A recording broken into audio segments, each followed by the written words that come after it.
I gave 100 people an X-ray, 83 of them had damage to their spine, 83 out of 100. None of them knew, and every single one of them had a smartphone. Every single one of them used it the same way you are using yours right now.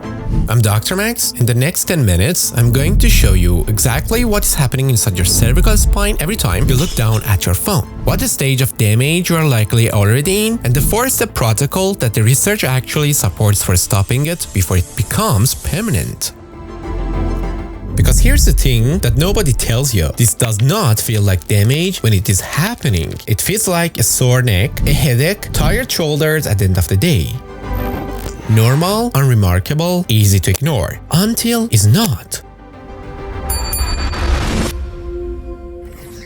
Let me show you something that will change how you hold your phone forever. Your head weighs between 4 and 5 kilograms, that is the baseline, and head directly above your shoulders, neutral spine, and no problem. Now, tilt it forward 15 degrees. That is the angle you use when you glance at a notification. The effective load on your cervical spine just jumped to 12 kilograms. Now tilt it to 30 degrees, the standard texting angle, 18 kilograms. Now tilt it to 60 degrees, the angle you use when your phone is in your lap, 28 kilograms. 28 kilograms on your cervical spine, sustained for hours every single day. Spine surgeon Kenneth Hansraj documented this precisely. For every inches the head moves forward from neutral, the mechanical load on the cervical spine roughly doubles. Think about your day yesterday. How many hours was your head forward? 2 hours, 3 hours, or 5 hours? Now multiply that by 28 kilograms. Multiply that by 365 days. 64% of smartphone users have neck pain directly correlated with how long they look down at their screen. That is not a coincidence, that is math. But the load, as brutal as it is not the biggest problem, because your body is actually trying to compensate for it. And the way it compensates is what breaks you. There's a concept in rehabilitation medicine called upper crust syndrome. Czech neurologist Vladimir Jenda described it decades ago, and it is the most accurate map we have of what your body does when it spends years looking down at a screen.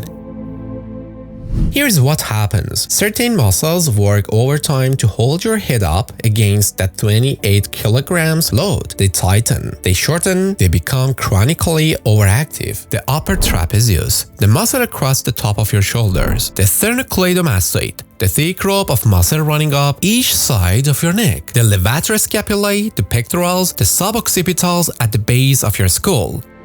At the same time, the muscles on the opposite side of the pattern give up. They lengthen, they weaken, they stop firing correctly. The deep cervical flexors at the front of your neck, the rhomboids between your shoulder blades, the middle and lower traps, the serratus anterior, tight in the front, dead in the back. Your entire upper body reorganizes itself around the position you spend most of your day in. And you can see it. Forward head, rounded shoulders, shoulder blades that wing outward. An increased curve in the upper back. You've seen this posture on other people, you have never noticed it on yourself because you cannot see your own profile. Here is a test you can do right now. Lie on your back on the floor, flat, no pillows. Does the back of your head touch the floor? If you couldn't, and if you needed to tilt your chin up to make it happen, that is forward head posture. Already visible, already measurable, already structural. There is a clinical test called the Deep Neck Flexors Endurance Test. The average healthy person holds the position for 40 seconds, but the average person with neck pain only 20 seconds, which is the half. The muscles that are supposed to stabilize your head from the front have become so inhibited, so shut down by years of compensation, that they can barely maintain tension for 20 seconds. And here is why that matters, because muscle imbalances, as bad as they are still correctable. Now let's talk about what is going on with your bones. This is the part that nobody talks about until it's already too late. There are two categories of damage in this process: functional and structural. Functional damage, muscle weakness, joint stiffness, postural compensation is fully reversible. Given the right intervention, given enough time, it can be completely undone. But structural damage cannot. And this is the progression. 3 stages, each one worse than the last. Stage 1. Disc degeneration. The discs between your vertebrae. Your spine's shock absorbers are being loaded and sheared every time your head goes forward. The outer ring wears down, the inner material begins to migrate. When it contacts a nerve root, it releases inflammatory proteins. That is the burning, shooting pain that runs down your arm. That is the numbness in your fingers. That is not muscular, that is actually structural. Stage 2. Bone spurs. As the discs thin, the vertebral bones begin rubbing against each other directly. The body responds by growing osteophytes, bone spurs, at the contact points. These spurs press on nerves and also on ligaments, and in severe cases on the spinal cord itself. Stage 3. Curve reversal. Your cervical spine is supposed to curve gently inward, a C-shaped lordosis that distributes load and absorbs force. Years of forward head posture first flatten that curve, then reverse it, going the wrong direction, permanently reorganizing the architecture of your spine around a posture it was never designed for. Radiologists are documenting a stage 3 in patients in their 20s, not their 40s, not their 60s. Go back to those 83 people from the beginning of the video. Most of them came in for something unrelated. A shoulder injury, a headache that would not go away, a jaw that kept clicking. They didn't come in for their neck. They didn't know their neck was the problem. That is the most dangerous part of this. It hides. Now let's talk about the reason why your jaw hurts, the reason why you are dizzy all the time, and the reason why your ears ring.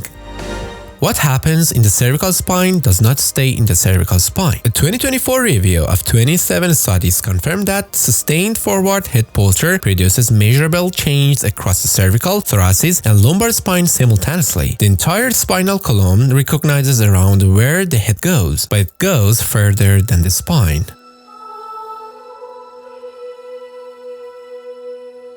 Your gait changes, walking speed, stride length, joint mechanics, all measurably altered in people with significant forward head posture, especially when they are looking at their phone while they are walking. Your balance changes, the cervical joints are loaded with proprioceptive sensors, tell your brain where your head is in space. Sustained pressure on those joints corrupts that signal, and your brain starting making small navigation errors. You feel slightly off, slightly unsteady. Your jaw changes. The muscles of the suboccipital region at the base of your skull directly influence the mechanics of the temporomandibular joint. Forward head posture changes the resting position of the jaw. Clicking, grinding, facial pain, rotator cuff tendinitis, tension headaches, dizziness, blurred vision, tinnitus, all documented downstream consequences of one sustained cervical misalignment. And here is what the kinematic studies found when they actually measured spinal movement during smartphone use with inertial sensors. The most loaded joint is not lower in the neck where you feel your pain. It is at the very top. The craniocervical junction, the joint between your skull and your first vertebra, mean flexion at that joint during smartphone use, 33 degrees. The entire segment below it, only 3 degrees. All the force concentrated at the joint connecting your brain to your body. One phone, one habit affecting the jaw, the shoulder, the inner ear, the gait, the balance system, and of course, the entire mechanical chain from the skull to the floor. Now, let's talk about the reversal protocol. Here's what you actually do about it. I want to be honest with you before I give you this protocol. If the damage is functional muscle imbalance, joint stiffness, postural compensation, this protocol reverses it completely, given consistency and time. If a structural damage has already occurred, disc degeneration, bone spurs, curve reversal, the goal shifts, not reversal. Management, prevention of the further progression, slowing the clock. The earlier you start, the more you get back. Exercise number 1. Chin tucks. This is the single most important exercise in this entire protocol. It directly activates deep cervical flexors, the muscles that shut down while everything else was compensating. Retract the chin straight back, as if you are making a double chin on purpose. Hold 5 seconds, 10 repetitions, every single day, multiple times a day. Here is the Jandal's principle. Inhibit the overactivity of the muscles before activating the underactive ones. The chin tuck does both at the same time. Exercise number 2. Scapular retractions. Squeeze your shoulder blades together and slightly downward. Hold for 5 seconds, 10 repetition. This fires the rhomboids and the middle traps. The muscles must consistently dead in upper crotch syndrome. You cannot correct the head position long term without first waking up the muscles that anchor the shoulder blades. The next exercise, pectoral doorway stretch. Stand in the door frame, forearms on the frame at 90 degrees, lean forward slowly until you feel a stretch across the chest and the front of the shoulders. The protocols have been shortened for years. They will resist everything else in this protocol until you lengthen them. Hold 30 seconds, 3 sets. The next exercise, wall angles. Back against the wall, entire spine in contact with the surface, back of the head touching. Arms up at 90 degrees like a cactus. Slowly slide them up the wall as far as you can without losing contact. It restores thoracic mobility and retrains the lower traps and serratus anterior, the muscles that pull the shoulder blade flat against the rib cage where they belong. 10 repetitions, slow and controlled. Research shows a super-wide cervical stabilization program done 4 to 5 times per week for 4 to 8 weeks produce 6 to 10 degrees of improvement in craniovertebral angle and a measurable reduction in pain scores. It takes only 4 to 8 weeks. That's the window between functional damage and permanent change. That window is open right now. You're watching this video right now on a device, and your head has probably drifted forward at least once in the last 10 minutes without you noticing. That is how automatic this has become. The functional change is still reversible. For exercises 4 to 8 weeks, the research supports it. Your body is capable of it, but only if you start now. Not when the pain becomes unbearable. Not when the X-ray is already showing stage 2. Now and at the moment. Lift your phone to your eye level. Do your chin tucks, retract your shoulder blades, stretch your pectorals, do your wall angles. Come back in 4 weeks and tell me what changed. I'm Dr. Max, stay healthy, and I will see you in the next video.